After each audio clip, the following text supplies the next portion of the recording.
And the next sacred cow is get a job, or go to school and get a job. Now, the problem with getting a job is, who do you think pays the most taxes? The owner of the business or the worker? To that, I'll turn to my accountant here, Tom. Well, it's clearly the employee who's paying the most taxes.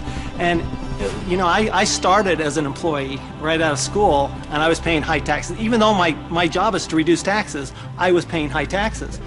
And then I started, I know, ironic, isn't it? and then about 15 years ago, I started my own business. I started my own CPA firm, and I was now self-employed, and I was even paying more taxes. So it wasn't until I started acting like a bigger business and was really a significant sized business that I started paying less taxes. And it's because it's the business owners, and it's the entrepreneurs, and it's the investors, the active investors, that really pay the least amount of taxes. Time out. During this program, you'll hear a lot about ESB&I, also known as the cash flow quadrant. E stands for employee. Employees have a job. S stands for self-employed, small business, or specialist, like a doctor or lawyer. These people own a job.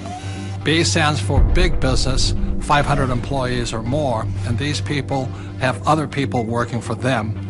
And I stands for an investor, and investors have their money work for them. Now, my poor dad always said to me, go to school and get a job, and he wanted me to become an employee or a specialist like a doctor or lawyer.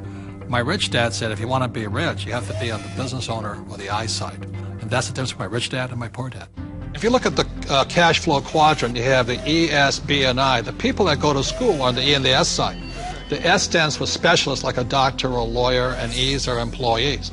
But doctors and lawyers pay the highest taxes, right? Oh, by far. It's those people that are self-employed, because not only are they paying the highest income taxes, they also get the privilege of paying Social Security taxes and Medicare taxes on everything they earn. So they're paying extra taxes just to be in that S quadrant. Right. So when you go to school, again, this academic and professional, you go to school, and my mother wanted me to be a doctor. If I had followed in that footsteps, I'd be paying the highest tax possible.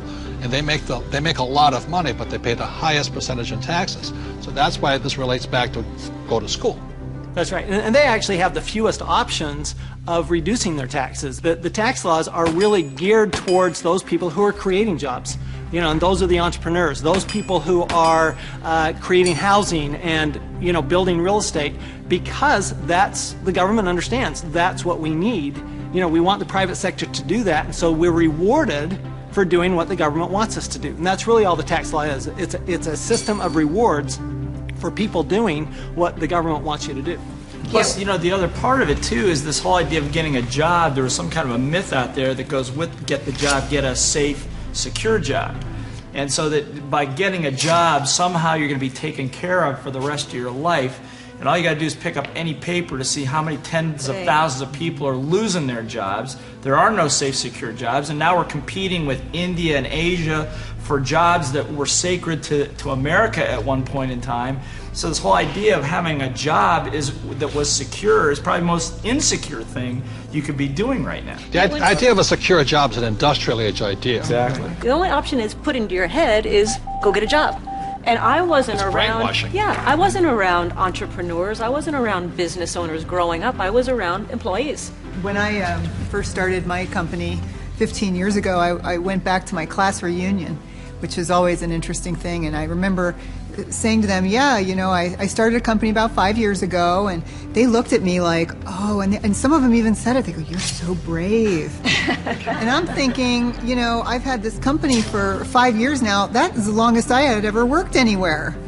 See, without financial education, you have to get a job. What's tragic today is so many people losing their jobs. They go back to school to get another job, but they're now competing with their kids. You know, that's insanity. So we're not saying jobs are bad. We're just saying as entrepreneurs, our job is to create jobs. The government doesn't really create jobs. They need more entrepreneurs. I didn't even know there was another option growing up. I didn't know there was another option. I thought all you could do was get a job. So again, it's not right or wrong to be an employee, but I'd like to know what my options are. Right, because when you were in school, did they say go to school, get your diploma, so you can become an entrepreneur? No. I mean, you'll never hear that in the school system. No, they said work your way up the ladder, get the bigger Get a better paycheck, job. get a better Go to college job, to get a higher better pay. job. But you're right, job is the only option that you'll hear in school as a rule. And job stands for just over broke, you know?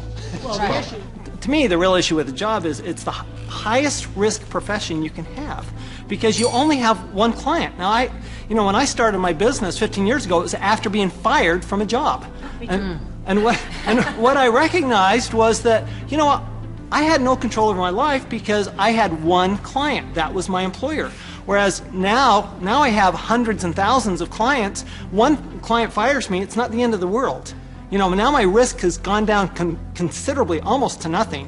Where when you have a job, I mean, it's just a high risk play. Plus, the other thing is you're in complete control. That's the piece that I like. I like being able to, if I lose a client or You're an entrepreneur because nobody would hire you. I'm unemployable, there's no question. Tell the truth. But it's nice, like if you're going to lose some business or you do lose some business, you can go out and generate business and fill that gap. Financial security is more important than job security. Time out. E's and S's get punished for making mistakes, or they lose their job.